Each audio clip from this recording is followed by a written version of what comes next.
देखिए चैप्टर 2 आज हम लोग को पढ़ना है, ठीक है ना। आज से स्टार्ट कर रहे हैं चैप्टर 2। चैप्टर 2 क्या है? सरल रेखा में गति, ठीक है ना। इसका English motion in straight line, ठीक है। इस चैप्टर को पढ़ने से पहले कुछ इम्पोर्टेंट बातें जान लेते हैं। सबसे पहले आपको बता दें हम कि आप लोग इस चैप्टर के बारे में थोड़ा सा 9वीं क्लास में अध्ययन किए होंगे, ठीक है।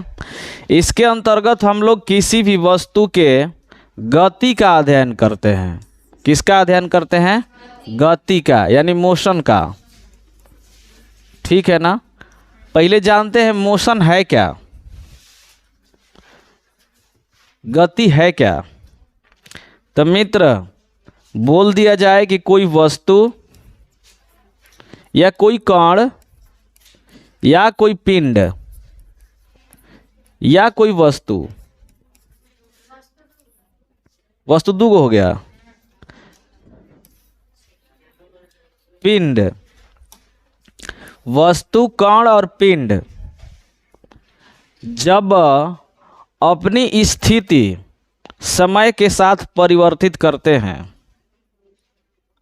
परिभाषा कैसे बोल सकते हैं कि जब कोई वस्तु समय के साथ जब अपनी स्थिति में परिवर्तन करते हैं तो हम समझते हैं कि वह वस्तु किस स्थिति में है? गति की स्थिति में है, ठीक है ना। जब कोई वस्तु समय के साथ अपनी स्थिति में बदलाव करे, अपनी स्थिति में परिवर्तन करे, तो हम समझते हैं कि वह वस्तु गति में है, ठीक है। अब जब कोई वस्तु, जैसे मान लो जब कोई वस्तु किसी स्थान पर विराजमान है, विराजमान है का मतलब रुका हुआ है, बैठा हुआ है, किसी एक जगह स्थित है, और मान लेते हैं समय 1 second, 2 second, 4 second, 5 second, 6 second, 9 second, कुछ भी सेकेंड में अपनी यह स्थिति को बदल करके इस स्थिति तक पहुंच जाता है, इस स्थिति तक पहुंच जाता है, तो हम ये समझते हैं कि वह वस्तु जो है गति करते हुए इस स्थान से इस स्थान तक पहुंचा है। और जब वस्तु अपना स्थिति बदले ही ना समय के साथ, तो हम समझते हैं कि वह वस्तु विराम की अवस्था में है। तो विराम की अवस्था और गति की अवस्था कह डालोगे। विराम की अवस्था किसी वस्तु की वह अवस्था होती है जो समय के साथ उस अपनी स्थिति को बदले नहीं, और गति की अवस्था जब कोई वस्तु समय के परिवर्तन के साथ अपनी स्थिति में परिवर्तन करे, तो इस अवस्था को हम लोग कौन सा अवस्था कहेंगे? गति की अवस्था। तो फटाफट हेडिंग बनाओ, गति, मोशन, और इसमें लिख डालो। क्या लिख डालोगे? जब कोई वस्तु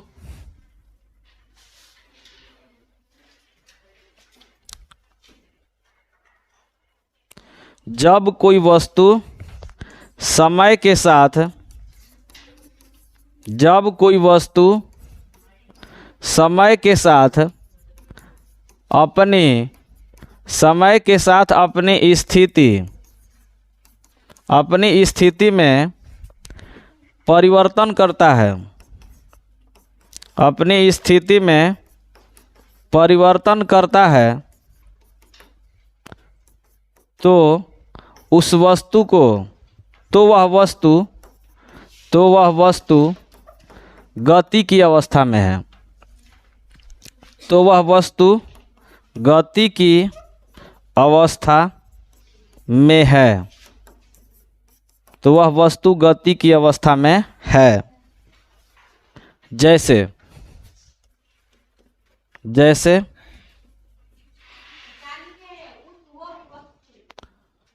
तो वह वस्तु, उसको हटा दो, तो वह वस्तु गति की अवस्था में है। जैसे हाईवे पर, हाईवे समझते हो ना, रोड, हाईवे पर कार की गति, हाईवे पर कार की गति। हाईवे पर कार जो है समय के साथ अपनी स्थिति में क्या कर रहा है, परिवर्तन कर रहा है।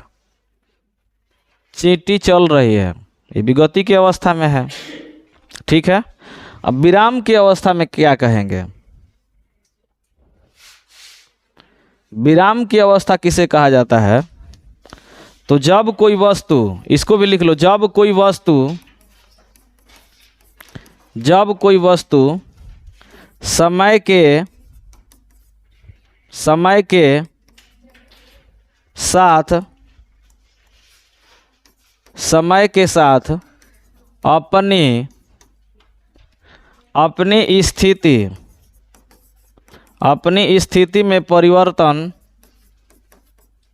अपनी स्थिति में परिवर्तन न करे तो वह वस्तु विराम की अवस्था में है। तो वह वस्तु विराम की अवस्था में है। तो वह वस्तु विराम की अवस्था में है। तो वह वस्तु विराम की अवस्था में है। जैसे स्टेशन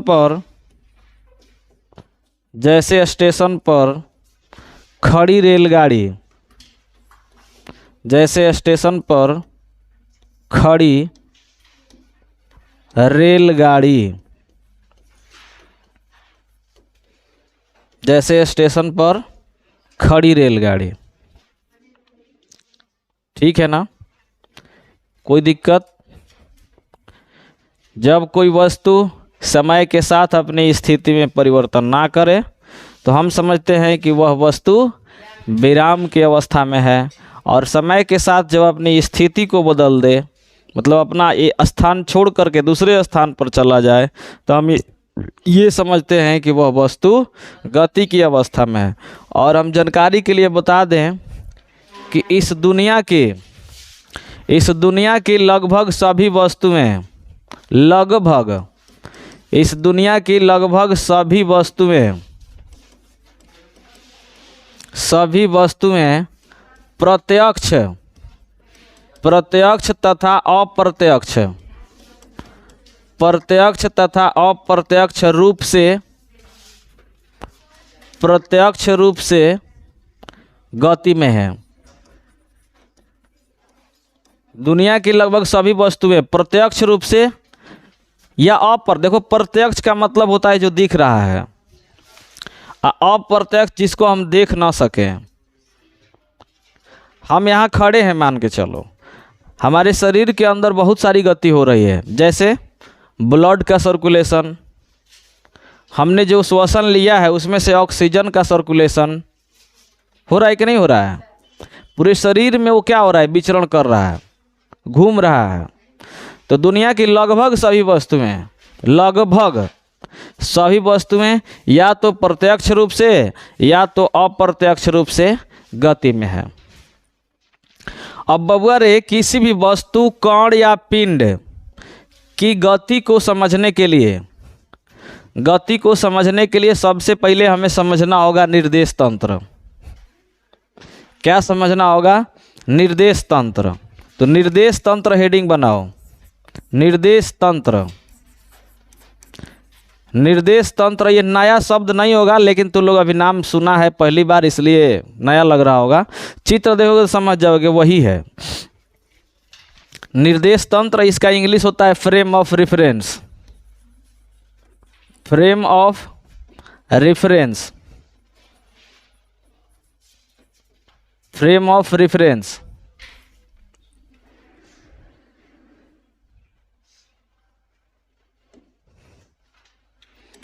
फ्रेम ऑफ रेफरेंस ये क्या है बबुआ? तो किसी वस्तु की स्थिति, गति इत्यादि को दर्शाने के लिए जिस निकाय का हम लोग उपयोग करते हैं उसी को हम लोग बोलते हैं फ्रेम ऑफ रेफरेंस। ये कितने लोग इसे देखे हैं?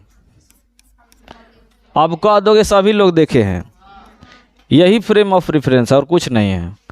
फ्रेम ऑफ रेफरेंस मतलब किसी फ्रेम ऑफ रेफरेंस यानी निर्देश तंत्र किसी वस्तु को स्थिति को बताने के लिए हम लोग जिस निकाय का उपयोग करते हैं, ध्यान से सुन लो, किसी वस्तु, कण, पिंड की स्थिति और गति को अध्ययन करने के लिए हम लोग जिस निकाय का उपयोग करते हैं उसी निकाय को हम लोग क्या बोलते हैं? निर्देश तंत्र। जैसे मान के चलो, एक छोटा सा एग्जाम्पल के तौर पे समझते हैं फ्रेम ऑफ रेफरेंस की क्या ज़रूरत है। जैसे सपोज दैट, मान लो कि मैं और इसमें से कोई एक लड़का बाहर मुलाकात हुआ, गेट से बाहर, और हमने उस लड़का से बोला कि बाबू रे, क्लास रूम में जहाँ हम पढ़ाते हैं, जिस रूम में पढ़ाते हैं, उस रूम में हमारा फ़ोन छूट गया है और तुम जाओ उसे लेकर के आओ। ठीक है, हमने सिर्फ इतना बताया कि जिस रूम में हम पढ़ाते हैं उस रूम में मेरा फ़ोन छूट गया है और तुम जाओ उस फ़ोन को लेकर के आओ। जैसे मान लो ये कमरा है और ये इसका गेट है, यहीं पे हम लोग खड़े थे, हमने बोला कि इस कमरा में मेरा फ़ोन छूटा हुआ है। अब सपोज दैट, मान कर चलो कि मेरा फ़ोन यहाँ पे है, मेरा फ़ोन। अब लड़का जब शुरुआत बार जाएगा तो वो कोई ज़रूरी नहीं है कि ऐसे जाएगा, हो सकता है पहले इधर जाए तब यहाँ आए, हो सकता है पहले इधर जाए तब यहाँ आए, हो सकता है ना। अगर हम उसे निर्देश न दिए हैं, सिर्फ इतना बताए हैं कि फ़ोन घर में है, लेकिन अगर बोल दूं कि फ़ोन वहाँ पे है जहाँ कॉर्नर है, तुम दरवाजे से इंटर करोगे तो सीधे एक कॉर्नर दिखेगा इसके सीधे पर, अब वहीं पे तुमको जाना है और वहाँ से फ़ोन लेकर के आना है। तो वो लड़का बताओ क्या करेगा? इधर जाएगा क्या? नहीं, वो सीधे एकदम इस रास्ते से जाएगा यहाँ पे और फ़ोन को उठाएगा और फिर ला करके मुझे सौंप देगा। क्या इस बात को समझे? तो हमने क्या किया, जब उसे निर्देश नहीं दिया था तब वो इधर उधर जा रहा था, जब निर्देश दे दिया तब वो सीधा गया। लेकिन ध्यान रखना, जब ये सीधा गया है इसका मतलब कि वो दो दिशाओं में चला है। कहोगे ये कैसे? तो वीर रे, एक इधर भी जा सकता था, इधर भी जा सकता था, इधर जा सकता था, इधर जा सकता था। देखो तो यही वाला दिशा है ना, ये निर्देश कर रहा है किसको? इसको और इसको, यहाँ इसको और इसको कर रहा है कि नहीं? तो इसको बोलते हैं निर्देश। अब इस पर समझते हैं, ठीक है। जैसे हमने बोला कि कोई वस्तु XY अक्ष में, XY तल में स्थित है। मान लो यहाँ पे वस्तु स्थित है P, और इसका जो डायरेक्शन है, इसका कोऑर्डिनेट है, वो क्या है? XY है। हमेशा कोऑर्डिनेट तुम लोग सीखा होगा कि इसको हम लोग किसी बिंदु को पहले X लिखते हैं, फिर उसकी स्थिति Y लिखते हैं। अब यहाँ पे वस्तु है तो ये इसका डायरेक्शन हुआ कि नहीं हुआ? अब ये वस्तु कहाँ स्थित है रे वीर? ये वस्तु X में भी है और Y में भी है कि नहीं है? ये वाली तो हम लोग क्या बोलते हैं? X बोलते हैं। इसको हम लोग क्या बोलते हैं? Y बोलते हैं। वीर रे, जब इसका मान निकालना हो, मान लो अगर ये R है तो इसका मान निकालने के लिए हम लोग क्या करते हैं? R बराबर x के स्क्वायर प्लस y के स्क्वायर अंडर रूट कर देते हैं, मान निकल जाता है। निकलता है कि नहीं? नहीं बोल रहे हो यार। इस वैल्यू से निकालते हैं ना हम लोग, तो इसको हम लोग बोलते हैं फ्रेम ऑफ रेफरेंस। तो फ्रेम ऑफ रेफरेंस का क्यों उपयोग किया गया बताओ तो किसी वस्तु की स्थिति तथा गति के अध्ययन करने के लिए हम लोग जिस निकाय का उपयोग करते हैं उसी निकाय को हम लोग बोलते हैं क्या?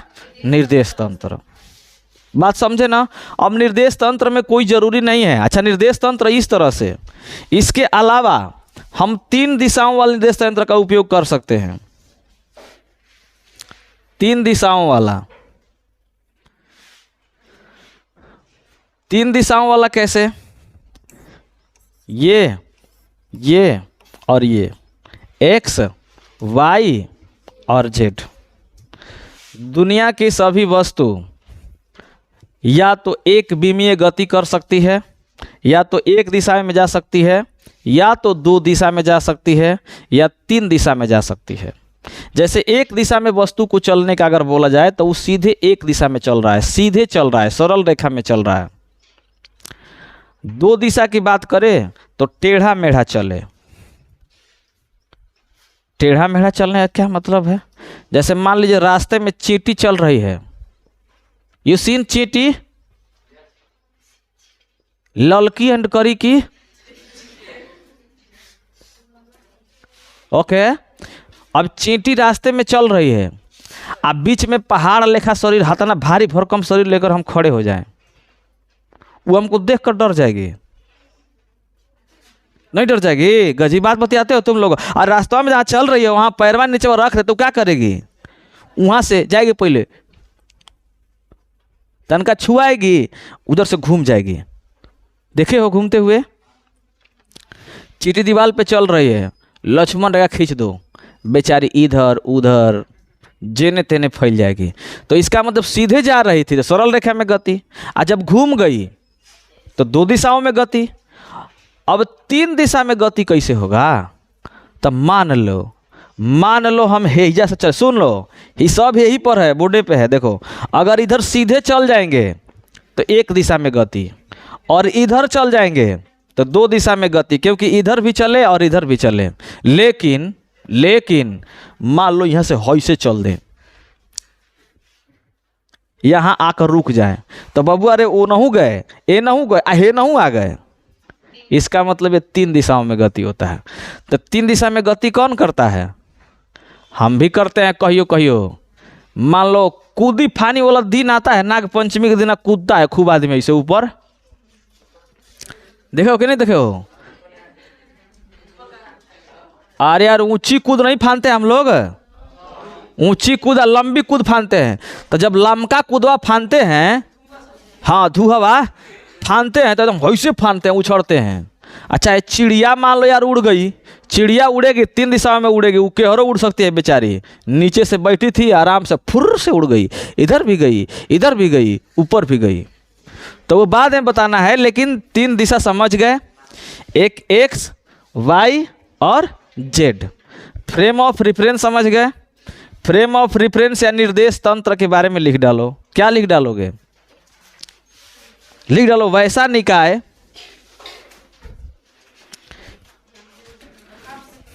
वैसा निकाय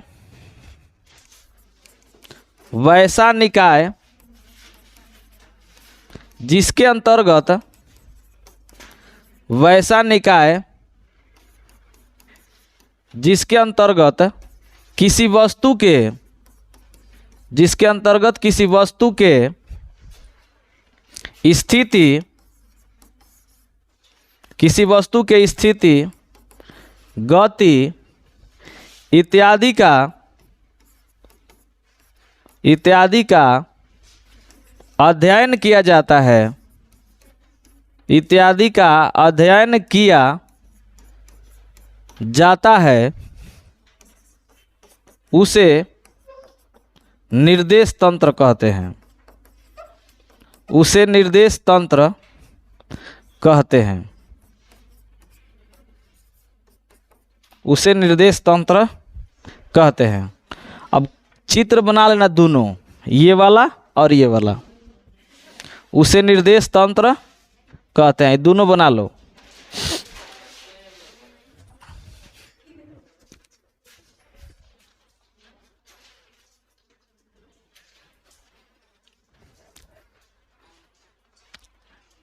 अब आगे तुम लोग को एक और बात बताएं, भौतिक राशि के प्रकार पिछले क्लास में पढ़े थे, पिछले चैप्टर में। इसके अंतर्गत भी हम लोग भौतिक राशि के प्रकार पढ़ेंगे, ठीक है ना।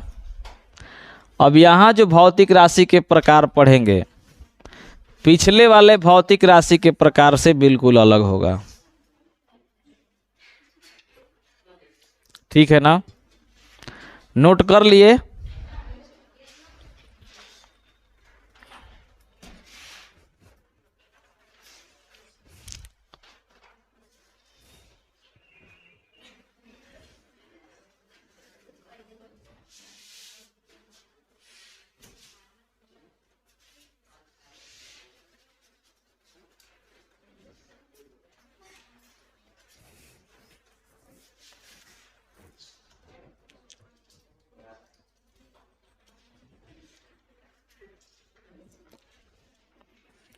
उम्मीद करते हैं नोट कर लिए होंगे।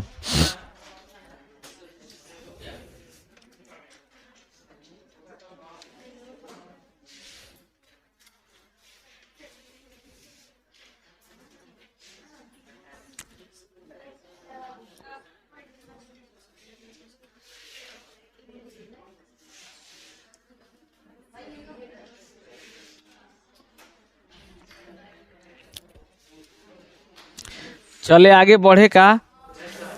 ठीक है। पिछले क्लास में हम लोग भौतिक राशि के बारे में पढ़े थे।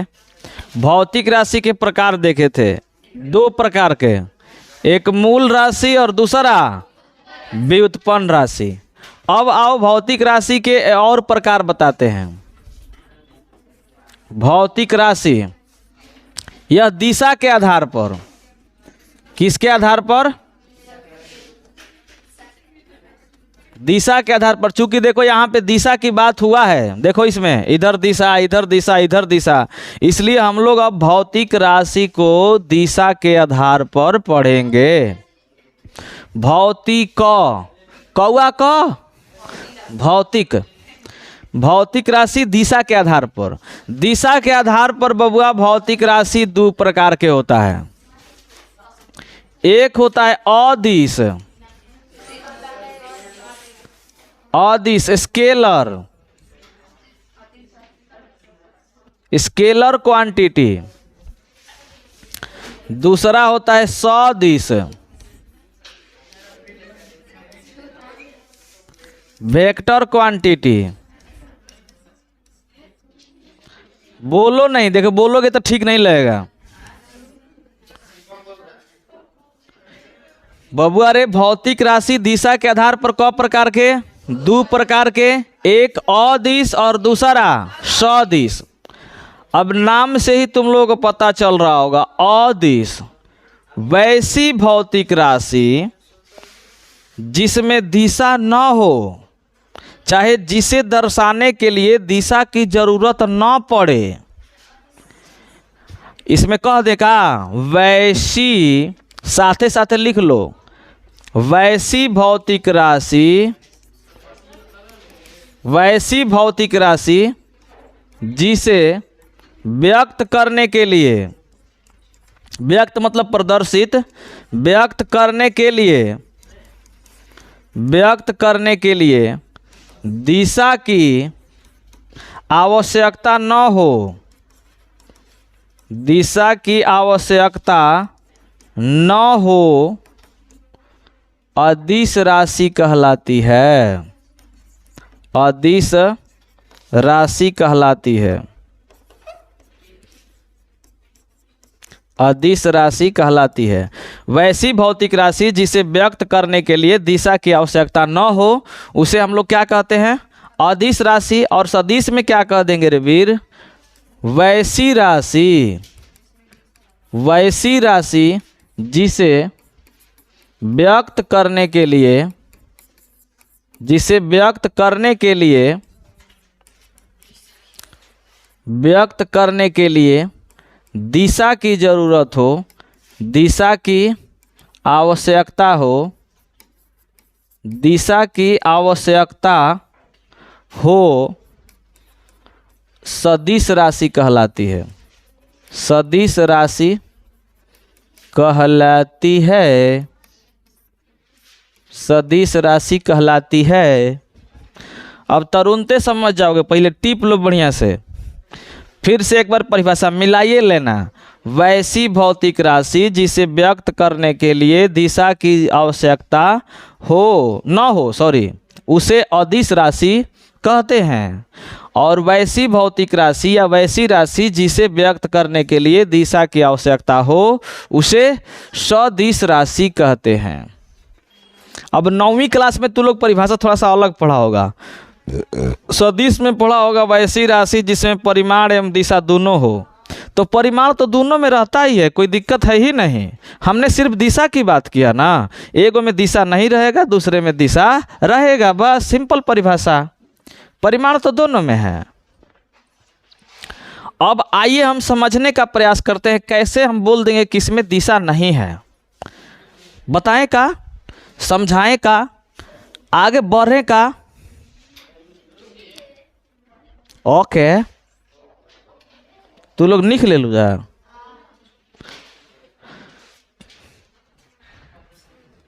लिख ले लू, हो फलानी लिख ले लू। मिठाई ना खियलू तू ना, ठीक है कैलू, जाए दो। तारा में हम नहीं कि सोचो तारा से ना बोलो।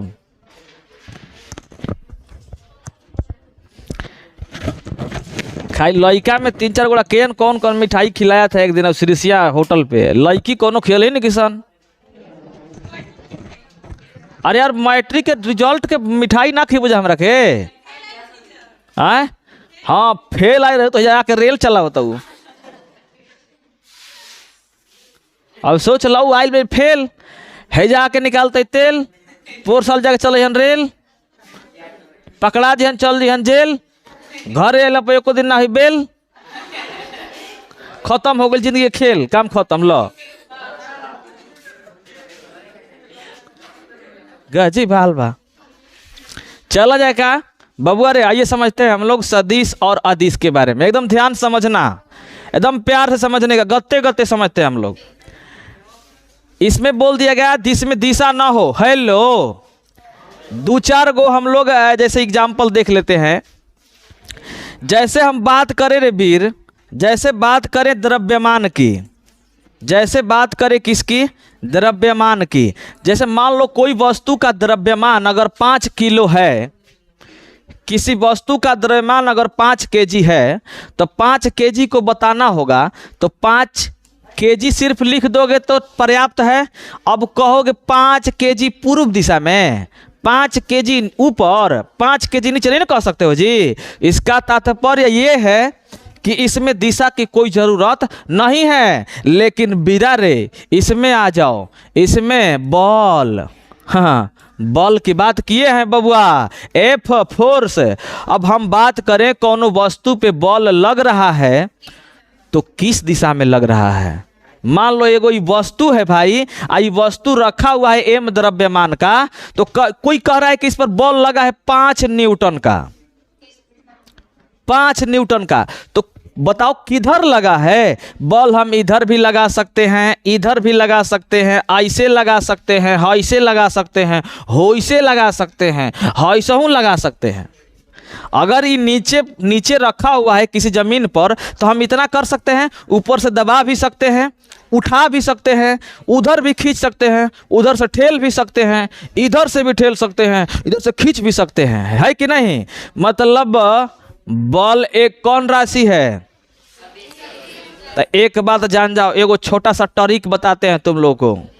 उस ट्रिक के माध्यम से लगभग 90% राशियों को तुम पहचान जाओगे कि कौन राशि है।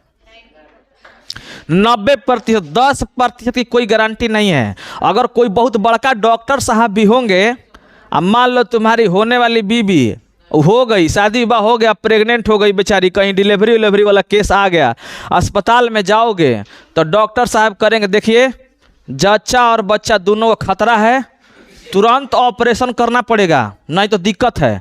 तो भाई अब आप तो मजबूरी में हैं, आप तो कहिएगा ठीक है डॉक्टर साहब आपकी जैसी इच्छा। तो डॉक्टर तुरंत एगो बड़का गो लेके आएगा पाना, आ ओकरा पर कलम देगा, आ उससे लिखवाएगा कि लिखिए कि मैं फलाना अपने पूरे होश हवास में यह वचन देता हूँ कि ऑपरेशन के दौरान अगर मेरी बीवी और बच्चे के साथ कुछ हो जाता है तो इसमें डॉक्टर साहब की कोई जिम्मेवारी नहीं है। लिखवाया कौन? डॉक्टर। ऑपरेशन कौन करेगा? डॉक्टर। हम लोग सिर्फ ले करके बौड़ा हवा बन जाते हैं, चुपचाप बैठल रहते हैं, है कि नहीं? तो चूंकि मित्र डॉक्टर कोई भगवान नहीं है, तो उसी तरह से हमहू कोनो बहुत बड़का भगवान थोड़े हैं जी। हमहू बोले कि ट्रिक बताएंगे, लेकिन ट्रिक 90% काम करेगा, 10% जगह पे फेल हो जाएगा। आओ पहले अदिश राशि को पहचानने का ट्रिक बताते हैं। हम जानते हैं तू लोग बहुत गांव में रहा है, गांव घर में वो गाना समझो प्रचलित गाना था, वो सुना होगा तू लोग। बताइए देखा, एकदम बता देते हैं, तू लोग गाने न लग जाना भाई। पटना से चलता, पटना से चलता दवाइया, पटना से चलता दवाइया का, ये ट्रिक है। पटना से चलता दवाइया का, ये अदिश राशि को पहचानने का ट्रिक है। देखो कैसे रे भाई। प से परिमाप, प से परिमाप, प्रतिरोध, परिधि, ये सब कौन राशि है? अदिश राशि है। बबुआ रे है जौन टना है ना, ये चुपचाप रहेगा, साइलेंट है, ये साइलेंट है, ठीक है ना, ये चुपचाप रहेगा। हाई बबुआ जौन से है ना, इसको स ले लो, स से समय। समय कौन राशि है वीर? अदिश राशि है। अब आ जाओ च, चाल, चाल। ल से लंबाई, लंबाई कौन राशि रे वीर? अदिश राशि। तापमान, ता से तापमान। द से द्रव्यमान, द से द्रव्यमान, दाब, द से द्रव्यमान और दाब, अदिश राशि।